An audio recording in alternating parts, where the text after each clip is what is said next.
Okay, time for a new video, and whether you are somebody new to my channel or you are returning to my channel to watch this video, it is greatly appreciated. As always, I'm filming this in one go, therefore I apologise in advance if I stumble over my words going forwards, and indeed if the quality of this video is fairly poor as well. If there's any lag, anything like that at all, sadly it can't be helped, and hopefully it's not too much of an issue for you. This is yet another Eurovision related video here on my channel, the first one for a little while, it has to be said, and today I am going to be talking about the OGAE Second Chance Contest for 2020. Now, for those of you that might not be terribly familiar with what this is, the OGAE is essentially, I have it here in front of me, the general organisation of Eurovision fans, which was founded in 1984 in Finland, and essentially it is the Eurovision fan club, if you will. Each country has one, and each country picks a entry, each country's fan club that is, picks an entry to take part in this visual contest known as the Second Chance Contest. It takes place every year in the summer. It's been going since 1987, and pretty much every country that's been in Eurovision has participated at some point, bar one or two. Sweden usually win, it has to be said. In fact, taking a look at the list of winners here, Sweden hasn't won since 2017, but they won in 2014, 2010, 2008, 2007, 2005, 2003. Sweden are usually in the top three of this Second Chance Contest every year. Last year's winner was France with Tous les deux by Simone, which was the runner-up to Bilal Hassani. This year, 22 countries will be competing in Paris, Lille and Limoges. Those are the joint host cities for the Second Chance Contest this year. But like I said, it's a visual thing. The acts in question aren't getting up on a stage somewhere and doing their thing. It's mainly just an online fan club vote. I'm not explaining this terribly well, but there we are. I have a video here. Here it is, and I am just going to go through the songs in this year's Second Chance Contest and give you my thoughts very briefly, and feel free to let me know what you think in the comments below as well. I'm not actually going to be wearing my headphones for this, so I've just got them draped around my neck.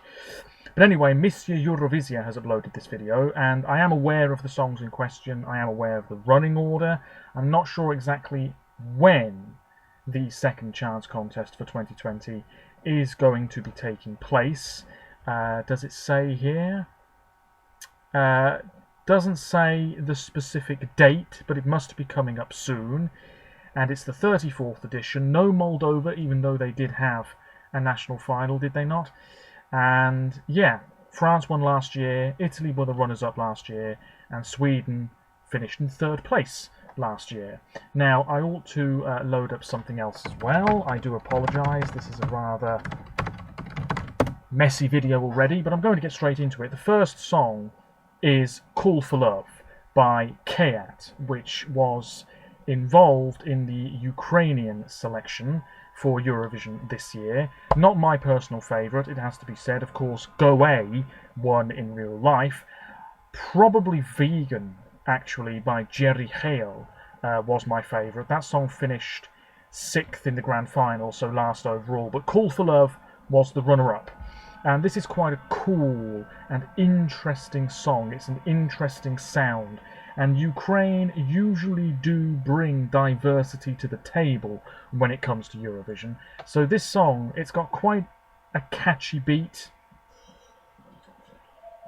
Diddle diddle diddle diddle. Diddle diddle diddle diddle diddle. I mean, it's quite a cool performance as well. Quite simple choreography, but very engaging. And that song, I think, might do quite well. I don't know. It certainly was a fan favourite in the lead-up, the build-up to Eurovision. That's what I'm trying to say. For the record, that song is my number 18 of 22, and I've predicted Ukraine to finish 10th in the actual results. Moving on, next up is from Australia, and this is Rabbit Hole by Jaguar Jones. Here we are. Apologies if there's any lag here. I'm filming quite late at night, so if my voice seems a bit quieter, you know why. This song finished 6th in the Australian national selection on the 8th of February 2020. It didn't do brilliantly in the jury vote, slightly better with the televote, and this song sort of came out of nowhere, in my opinion, particularly after the national final. People started really talking about the performance. Certainly it was one of the more striking performances in this national final lineup, and it became something of a fan favourite, in all honesty. It's quite a rocky sort of song. The performance is very interesting. Jaguar is sort of moving about the stage in this ragdoll, stuttering-like motion. If you've seen it, you'll know what I'm on about. There's lots of yellow as well. Here we are. It's quite repetitive. She's wearing yellow dungarees. And yeah, she's just sort of like staggering about the stage, but it really works. The only issue is that it does sort of go on and on and on, if you see what I mean. Anyway, I really don't mind that song at all. It has grown on me. It's my number 9, and I've predicted it to finish 5th in this year's Second Chance Contest. Moving on, it's Lithuania's entry. And Lithuania, I thought, had a pretty strong national final once again. Who knows, the Roop might have won this year's contest, had it been going ahead in Rotterdam. But their Second Chance entry is the actual runner-up from their national final on the 15th of February. It's Make Me Human by Monique, which received 10 points from the jury and 10 points from the public, so was 4 points behind the Roop in the results. This is quite low-key. It's a very relaxing song to listen to. I think it's a very strong contemporary entry by a very good female musician. Yeah, this was staged very well. This sort of silhouette thing going on at certain points. Yeah. I really like how it was performed. Really do. Anyway, that's the Lithuanian entry. The Roop was certainly better. But anyway, I've predicted Lithuania to finish 6th in the actual results, and Monique, Make Me Human, is my number 12. Moving on is Sweden. This is the song that's probably going to win very comfortably. It's not Dotter with Bulletproof, which I have to say I'm amazed by, because that would have been the logical choice. But instead, the Swedish branch of OGAE opted for Anna Bergendahl, who finished 3rd in this year's Melfest in March. 46 points from the juries, 61 from the public, 107 overall, 3rd place. This is just ideal for Eurovision in many ways. Of course, Anna didn't qualify in 2010 for Sweden, which was outrageous in my opinion. I've said that many times before.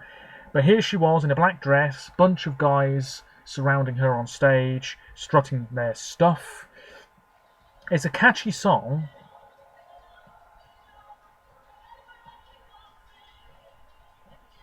I mean, she looks really confident, she's really going for it, sounds great, looks good. It's so slick. This is what Sweden have been so good at for so many years. We all know it. I have predicted Sweden to win this year's OGAE contest fairly comfortably, I think, as well, and it is my personal favourite too. Then again, I really am surprised they didn't pick Bulletproof. But there we are.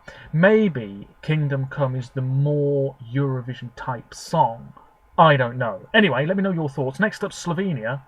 And this is the song that Slovenia really should have chosen, let's be honest. It was the runner-up in their national final. It's Lena Kuduzovic, formerly a junior Eurovision competitor, with... what was the name of her song? Can't remember, doesn't really matter. But Man Like You, a song that she wrote herself, was the runner-up in EMA 2020, the Slovenian national selection, and it missed out by only a couple of hundred votes, really. Let's listen to it. Yeah, it's a sort of mid-tempo pop song. She sang this very well. She's still very young. Hopefully she'll come back and try and represent Slovenia. I think she'd be a really good representative. It's a nice song, but maybe not the most memorable in this OGAE lineup. It's my number 6, and I've predicted Lena to finish 12th in the actual results. Moving on, hopefully this is not too boring for you, but next up's Croatia, and this song is just very vibrant. It's Indira Levac with You Will Never Break My Heart, and this is co-written by the same person who co-wrote Toy, the winning entry for Israel a couple of years ago. Anyway, this finished 3rd in the Croatian national final at the end of February. 14 points in the televote, 28 overall. Let's give it a listen. Pink outfit, blonde quiff. I mean, it's just really catchy. It's got a good beat. Let me listen to this bit again. Yeah.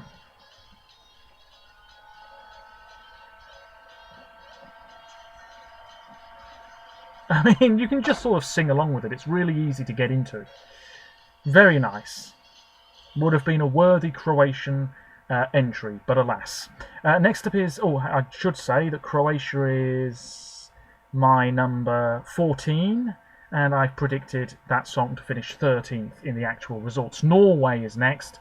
You probably just heard the first snippets of it. They haven't gone for Ray Lee, which I have to say is a little bit surprising, or Kristin Husoi, who was the real-life runner-up.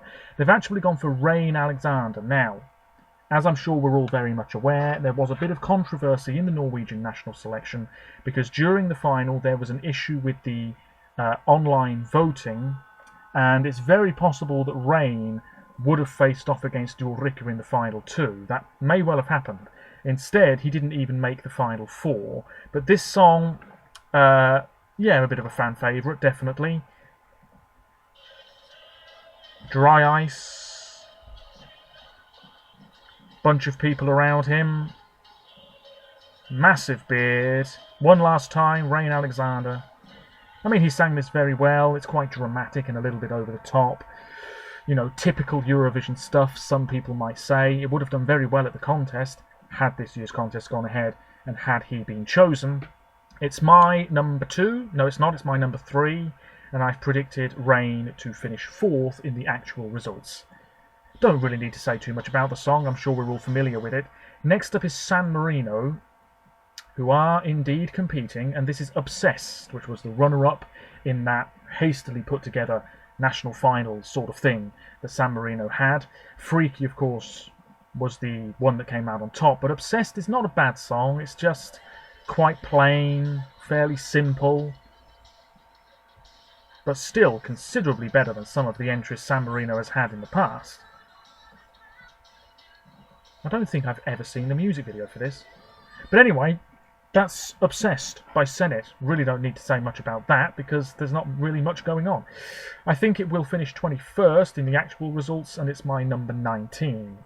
Israel's next. Now, I personally would have gone with Rakata, which I think was the strongest entry for Aidan Elena. But no, the OGAE branch in Israel have decided to go for Roots, which was the real-life runner-up, quite a distant runner-up behind Feker Libi, of course. Aidan is great. This is a big blast of pop, a little bit of rap going on as well, I think, in this song. She's in a blue dress, with a very colourful jacket over the top. A couple of dancers. Let's listen to that again. Yeah, there's parts of this song that I quite like, and then parts of this song that I'm really not keen on at all. I've predicted this song to finish 17th, which seems a little bit low, but then again, tough opposition, and it is my number 15. Moving on. Yes. Okay. Next up's Estonia.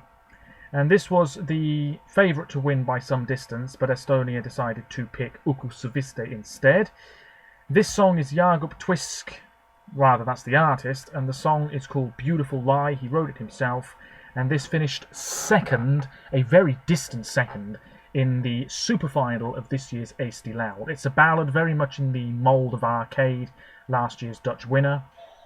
There he is on stage, white top, black trousers, trainers, and a woman in a dress.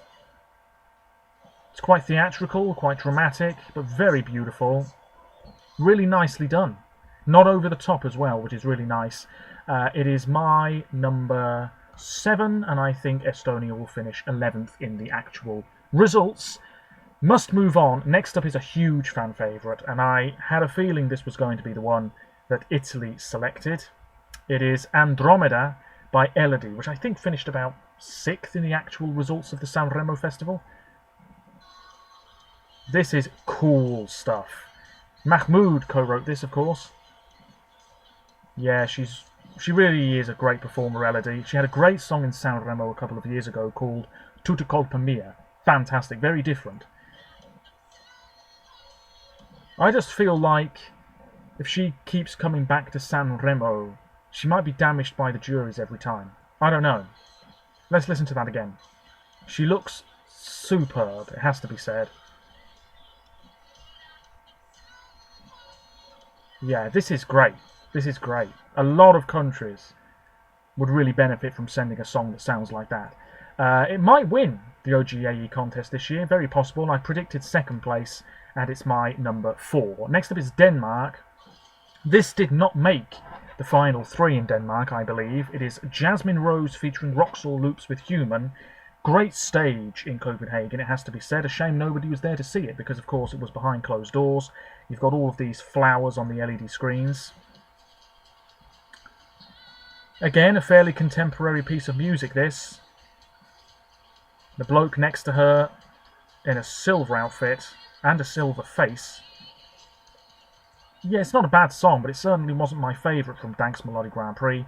I've predicted it to finish... Oh, I predicted it to finish 15th, and it is my number 8. Next up is Portugal. No, it's not. What am I on about? Next up is Latvia.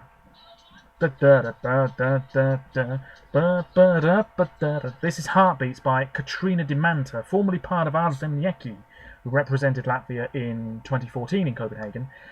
This song was the runner-up in the Latvian selection, was it not? There we are. Latvia's selection wasn't the best yet again. They just seem to be really struggling in Eurovision over the past few years. We all know this. It wasn't massively far behind Samantha Tina, but anyway, this is not a bad song. It's quite catchy, it's quite fun, but it's also quite silly, and I can't see this getting many votes at all, but you never know. Good singer. I have predicted it to finish 19th, and it is my 22nd, unfortunately, my last place. Moving on, Serbia next. I think this is a relatively unremarkable song, I'll be honest with you. But anyway, the OGAE entry this year for Serbia is... where is it? Andrea Jo with Oči Meduze. Did terribly in the jury vote in the final, but received 10 points, so was the public's 2nd favourite behind Hurricane, and finished 4th overall. I just feel like we've heard songs like this a million times before. There he is in a white outfit. It's in Serbian, which is good. I'm sure he'll be back. Yeah, it's not bad, but it just doesn't stand out much to me. I've predicted it to finish 18th, and it is my number 16th. Next up's Albania. This song... Well, this was the song that everybody wanted, but the song that Albania didn't choose. It's Elvana Gjata with Metana, and you have to say that 1 or 2, certainly 2, jury members, Michaela Minga and Rita Petro, scuppered her chances. Just a few points behind Arilena Arra, but I have to say, I think Shy, or Fall from the Sky, it's a better song. Really, it really has grown on me, that song, a lot. But anyway, Metana would have been a very good entry for Albania. Very successful, well-known musician in that part of Europe. Again, great beat. This would have gone down an absolute storm in Rotterdam, but alas. I've predicted Albania to finish in 9th place, and it is my number 13. Next up's a really great, fun, happy entry from Poland. This is Albert Czerny, of course, lead singer of Lake Malawi, who co-wrote this song, Lucy. I believe it's about Lucy Ayoub, one of the hosts of the 2019 contest in Tel Aviv. He wrote this with Joachim with Steen, part of Joust, Lasse Pirainen, part of Norma John, and Cesar Sampson, who finished third for Austria 2 years ago. This was the runner-up in the Polish national selection. This is very catchy. I prefer this over Friend of a Friend. I've listened to this song a lot over the past couple of months. This would have been a great entry for Poland. Personally, I think it's the song they should have chosen. But nevertheless, it's in the Second Chance Contest. It's my number 5, and I believe it will finish 8th. Next up is Cherry Red for Roxanne by Romania. Now, Romania's selection was absolutely fantastic. Best selection they've had for years. Cherry Red finished 3rd overall. And Roxanne, of course, won with Alcohol You. It was 5 songs and she was going to be the representative anyway. But she sort of performed this in such a way. It was almost as if she was deliberately performing this in a sort of weak manner so that the public wouldn't go big for this. Great singer, very promising. Could have a great career all across Europe, no doubt about it. This is the sort of thing the UK should be sending, I'm afraid, but they never would. Yeah, she's just not really into this, is she? But it's a pretty good song. I've predicted Cherry Red to finish 7th in the results, and it's my number 10. Next up's the Czech Republic, who had a pretty strong national final too, but arguably picked the worst song of the bunch. This was the runner-up, Ellis Mraz featuring Chis T with Wanna Be Like. Reminds me of Iggy Azalea, this does. It's a sort of pop, rap sort of entry. Quite a colourful, cool music video. But it's also quite irritating. Doesn't really go anywhere. It's my number 17. I predicted Czech Republic to finish 16th in the actual results. Now, next up is Iceland. And when I think about Iceland now, I can absolutely understand why Think About Things won comfortably, because it was by some distance the best performance and the best song in the lineup.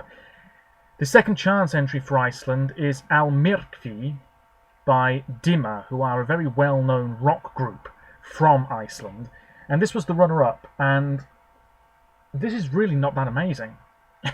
I'm amazed they haven't gone for Oculus Videre myself. I mean, it's all very plain.